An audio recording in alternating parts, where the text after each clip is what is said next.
À Monsieur Michel Lefebvre. Merci, Monsieur le Président. Monsieur le ministre des Finances, depuis 2012, notre majorité s'est assigné une mission claire, redresser la France tout en sauvant notre modèle social, gravement mis en péril durant le quinquennat de Nicolas Sarkozy. Redressement des comptes publics, pacte de responsabilité, politiques actives de l'emploi, baisse de l'euro, relance européenne, lutte contre la fraude et l'optimisation fiscale, banque publique d'investissement, nous avons posé des fondations solides qui apportent aujourd'hui des résultats tangibles, annonciateurs d'une reprise économique solide et durable. Des faits objectifs témoignent de la réalité de ce rebond. Les prévisions de croissance et d'emploi publiées par l'INSEE qui remettent la France dans le peloton de tête européen. Les excellents chiffres du déficit public en baisse pour la 4e année consécutive grâce à l'action de notre majorité. Les investissements directs des sociétés étrangères avec 962 décisions d'investissement, soit une hausse de 27% en un an. Enfin, le 100 millième embauche intervenue ces jours-ci dans le cadre du dispositif embauche PME lancé en janvier.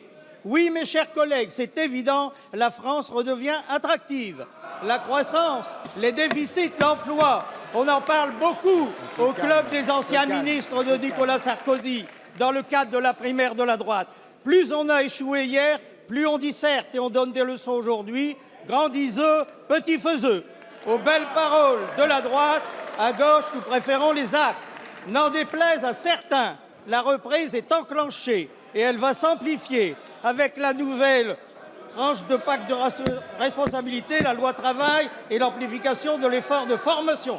Monsieur le ministre, une hirondelle ne fait pas le printemps, plusieurs hirondelles peuvent y contribuer. Pouvez-vous nous dire l'analyse que vous faites des bons chiffres tombés ces jours-ci? Merci. La parole est à Michel Sapin, ministre des Finances et des Comptes publics.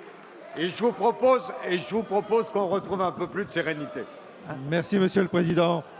Mesdames, Messieurs les députés, Monsieur le député Michel Lefebvre, l'activité économique a repris en France l'année dernière, en 2015, avec un peu plus de 1% de croissance. 1% de croissance, c'est bien sûr du pouvoir d'achat supplémentaire. Ce sont aussi un certain nombre d'emplois supplémentaires, parce que comme vous le savez, pour la première fois depuis très longtemps, le secteur privé a en France, l'année dernière, créé plus de 100 000 emplois nouveaux, ce qui a permis globalement de stabiliser le chômage.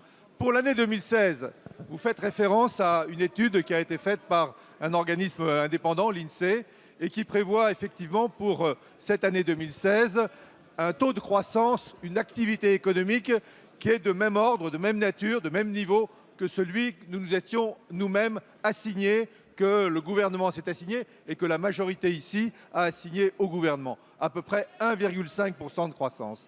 Et pour ce 1,5% de croissance, il est nourri par deux moteurs. Le premier moteur, et j'insiste sur ce point, c'est la consommation des ménages, parce qu'avec une inflation zéro pendant 2 années de suite, le pouvoir d'achat globalement des ménages, même si évidemment il y a des ménages en grande difficulté, le pouvoir d'achat a globalement augmenté. Le deuxième moteur, et j'insiste sur ce point, c'est le moteur de l'investissement des entreprises. Parce que, monsieur le député, mesdames, messieurs les députés, depuis plusieurs années, budget après budget, parfois dans des débats et dans des contradictions, nous votons des allègements de cotisations ou des allègements d'impôts pour les entreprises. Nous en voyons aujourd'hui les résultats. Ce qu'on appelle la marge des entreprises est revenue au niveau d'avant la crise économique de 2008, avec une marge supplémentaire. C'est pour les entreprises la possibilité d'investir et la possibilité d'embaucher. Évidemment, la lutte contre le chômage étant notre première priorité. La parole est à Madame